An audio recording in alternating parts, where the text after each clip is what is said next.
Alright, it is FrOzenSwipe here, and I've got some Call of Duty 4 gameplay, and I know that you're probably wondering why the hell are you playing Call of Duty 4, and really I don't have a good answer for you. I just kind of felt like doing it for some reason.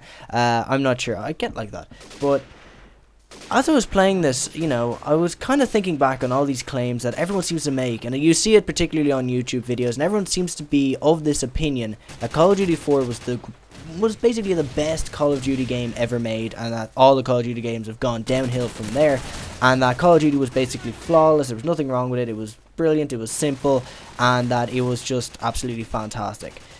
But when I think maybe that was what spurred me on to play it again, and I come back and I play it, and lo and behold, I mean, this game has loads of problems with it. I mean, this is far from a perfect game. And, you know, I'm sure people will say, well, it's not going to be as game-breaking as, say, the Woman Army Noob Tubes in Modern Warfare 2, which, you know, fair enough, a simple patch probably would have fixed. But you have to bear in mind the difficulties that were at Infinity Ward at the time. And then also, say, the lag compensation that we've seen in the last three Call of Duty games, being Black Ops 2, Modern Warfare 3, and the original Black Ops. But I still wouldn't quite agree. I mean, those games did things that Call of Duty 4 just flat out never did. And I'm not going to be talking about, you know, all the bells and whistles that these games have brought with them, which Call of Duty 4 obviously didn't have, like, you know, theater mode and host migration, although host migration would have been amazing in this game. You really don't know how much you miss host migration until you go back and you don't have it.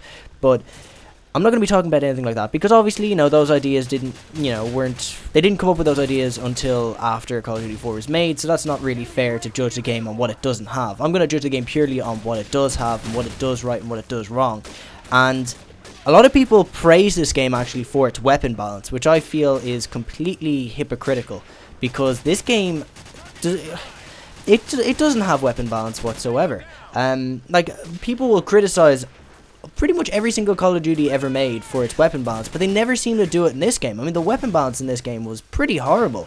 You know, for the most part, the only guns you generally tend to see are the M16. I mean, the M16 was practically the same as the Type 95 in Modern Warfare 3, and yet everyone complained about the Type 95 in Modern Warfare 3, but no one really complains about the M16. I know it's kind of the common consensus that this gun is pretty overpowered, but I don't think there wasn't as much of an outcry for the M16 to be patched as there was for the Type 95 to be patched in Modern Warfare 3. And it's pretty much the same gun, you know, it's a 2-hit, 3-burst assault rifle. It kills in 2 hits, it's really accurate, and you don't... so long as you have a decent amount of accuracy, and you can, like, point the gun in, you know, the general direction that you want it to go, it's gonna kill the person pretty quickly and fairly effectively. The MP5 is another gun you see. I'm not entirely sure if that's overpowered, because I don't know the numerical values of the guns in this game. But it's another gun that you see all the time. The P90 as well, to an extent, and the AK-47. But you don't really see much else, to be honest. And I don't know. People will criticize other games for having bad weapon balancing, and this game is exactly the same as that. I mean, there's still weapons in this game that are just grossly underpowered, like the Scorpion submachine gun. I haven't seen anyone use that. I don't think I've ever seen anyone use that, apart from in the old school game mode where you start off with it. I'm pretty sure. I don't know. I haven't really played. I think I played like one game of old school once, and I just like, nah. I'm gonna stick with the, you know, core. I'm just gonna stick with what I'm familiar with. But I was playing yesterday, and like, again, pretty much all you ever see are just the same weapons over and over again, and you see that in a lot of other Call of Duty games. So again, I'm not saying that this was a bad Call of Duty game. I'm saying that it's not perfect, and that this game has many of the faults that you see in every other COD game, and yet these faults seem to be ignored in this game and praised in other Call of Duty games. However, one thing that a lot of people have overlooked is that the spawn systems in later Call of Duty games have been significantly improved from this game. I mean, playing Domination, I pretty much just went on yesterday and I played nothing but Domination, and it's really obvious in Domination, but it's also really evident in Team Deathmatch and other team-based modes as well, is that the spawns in this game are so stubborn. I think I've mentioned this in another video before, but they just do not flip. It's so easy to spawn trap in this game, and it's literally spawn trap or be spawn trap. So what you end up having are just really, really bipolar games. Like pretty much every game where I was using a regular gun, i.e. an assault rifle or an SMG, I was getting at least a 3 kill death ratio, over 25 kills. I was, I was doing pretty damn well.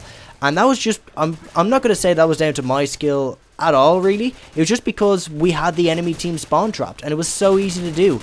And I've had games where I've come on here and our team isn't as good as the other team, and no matter how hard I try, I mean, again, I'm by no means a perfect Call of Duty player myself, so I'm not going to criticize them too harshly, but, even the best Call of Duty player is going to struggle. If your team's being spawn trapped, it's an uphill struggle. You might be able to clutch out, say, an even kill death ratio, or a positive kill death ratio or whatever, but you're not going to be getting gameplays if your team is being constantly spawn trapped. I mean, in this game, it is spawn trap or be spawn trapped, and that is, it's really evident. And as a result, games are really bipolar. Either you do really well or you do really badly.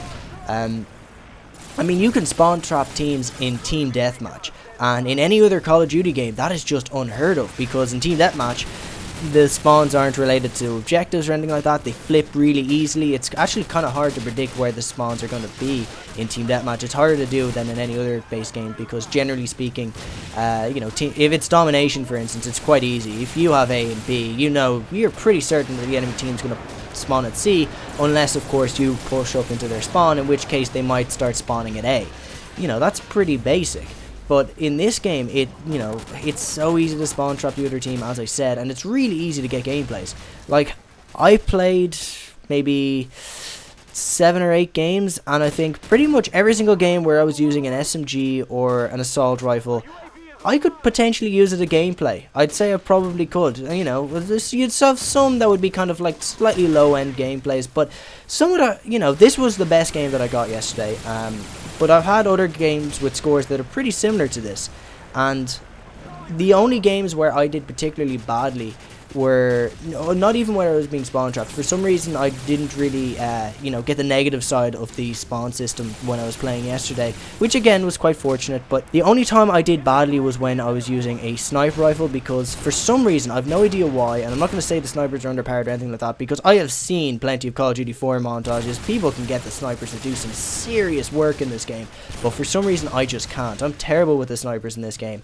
Any other Call of Duty game, and I could do pretty decent. I could hold my own. I can at least go into a game and go positive fairly easily, but in this I just can't. I go negative with a sniper so easily, unless I'm using the M40A3 ACOG, and that again was another thing that they really should have patched. I'm not entirely sure if that was intentional or not, but for those of you who don't know, if you use stopping power, so long as the other guy isn't using Juggernaut, the M40A3 with the ACOG sight is a one-shot kill anywhere to the body. But I don't know why, I just can't seem to, be accurate with the sniper rifle. Now, I get a couple of nice shots here as I've picked up this Barrett, but man, my accuracy is terrible in this game, and I'd like to say it's down to connection, because, well, there aren't as many people playing it as there once was, and because I'm in Ireland, it's fairly remote. Not many people in Ireland are going to be playing this, so as a result, I generally have to connect with people from other countries, and that's going to result in me pretty much pulling a 3-bar at best, or, unless I've pulled host, which is quite rare. I'm not hosting this game, I'll have a 3-bar.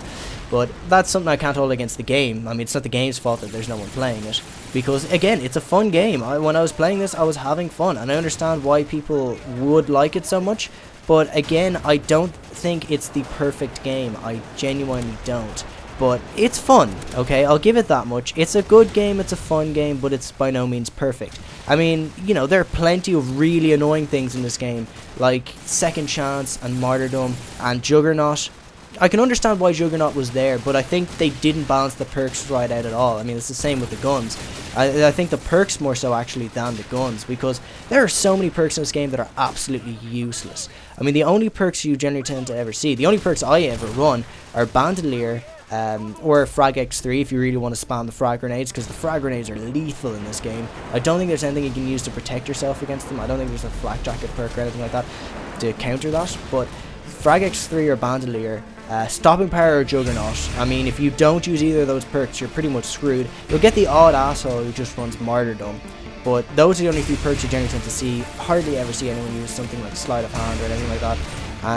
And then for the last tier, generally you only tend to see Steady Aim, Dead Silence, or if the guy really wants to be a douchebag, Second Chance. And the rest of the perks might as well not be in the game, because no one ever uses them. And while I agree, Martyrdom and Second Chance or Final Stand or whatever it was called in this game, I can't remember, it keeps changing throughout the different Call of Duty games. But while I agree those perks were annoying, at least they were being used, and they weren't just left completely redundant like a lot of the other perks in this game. But anyway, I think that's my rant on Call of Duty 4. Again, it was fun, and I do enjoy playing this game, but it is far from perfect. This has been FrOzenSwipe. Hope you guys have enjoyed, and thanks for watching.